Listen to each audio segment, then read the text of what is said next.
Health Alert is brought to you by OU Physicians in Tulsa. Hello, welcome to Health Alert. I'm Pam Butler. Today I'm at Morton Health Center, and joining me to talk about sexually transmitted diseases, or STDs, is Dr. Michael Opong-Kusi. You're the medical director here at Morton Health Center. Welcome to the program. Thank you very much. Now, you've been on our program before in the past. Tell viewers for us, though, that may not have seen some of those other programs about Morton. What is sort of the philosophy of Morton, and what kind of services do you have? Well, Morton has been a vital part of the Tulsa community, specifically the north side, for about 75 years. Since we moved to our new building, which will be October, 3 years, it will be 3 years in October. We have a broad array of services. We have 2 pediatricians on staff who take care of children 1 to 18 years of age. We have 2 obstetric gynecologists who deliver babies and take care of women's health. Okay. And now I'm glad to add, since we last spoke, we have 4 full-time family physicians. In addition, we have 6 mid-level nurse practitioners. Apart from the main site in North Lansing, we also have a site downtown for the homeless. We have a place in Nowata, Oklahoma, and also on the east side of Tulsa on 21st and Garnett. Excellent. So we're really able to reach a lot of people in the northeastern Oklahoma. Okay, and I do want to add, you also have school-based clinic within Tulsa Public Schools. Yes. Okay. And not only that, I forgot, we also have dental services in both Nowata, the main clinic, and Midtown, where we see dental problems. And also we have a school-based health service in Cleveland Middle School. And also a new program which we started this year is school-based counseling, which right now is based in 4 schools in the North Tulsa area, primarily at McLean High School, Gilcrease, and a couple of other schools where we have on-site counselors. Okay, now you did mention in terms of pediatrician and pediatric care from the age of 1 to 18. What about people that wonder, do you take care of infants that are younger, younger than 1? Can they receive services? Oh yes, we actually see patients right from the day they are born. 2 pediatricians sees newborns at Hillcrest Hospital. Obstetric gynecologists deliver babies, of course. And so I always tell people, we see you from birth till you die. We have all services. Okay. Now let me ask this, in terms of Morton services, can a person come just and show up to access your services? Do they have to be referred? What's the general process? Every patient who is a resident of Tulsa, Oklahoma is welcome. And again, the only requirement, which is really by a federal mandate, is that you just have a picture ID and tell us what income level you have, so we can determine what sliding scale you qualify. We don't have any restrictions at all. You just have to show up and we'll see you. Okay, you talked about women's services for women. Are you able to do mammograms here? Because that's something that a lot of women don't get as they should get. Do you have those types of services, or is that referred out? Well, I'm happy to announce that we have a new mammogram machine in-house. It's been installed, it's been certified. We hope by the end of the summer we'll be able to do our own in-house mammograms.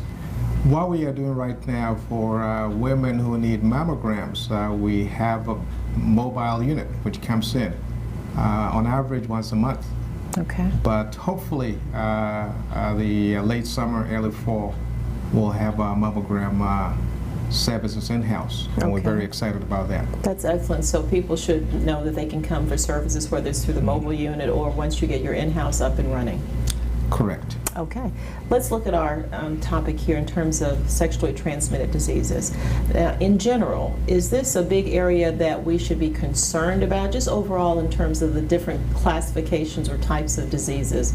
Is sexually transmitted disease kind of high on the list or low on the list, or in the middle? I think it's what I call high middle. All through history, sexually transmitted diseases have been very common, irrespective of what class, what age group.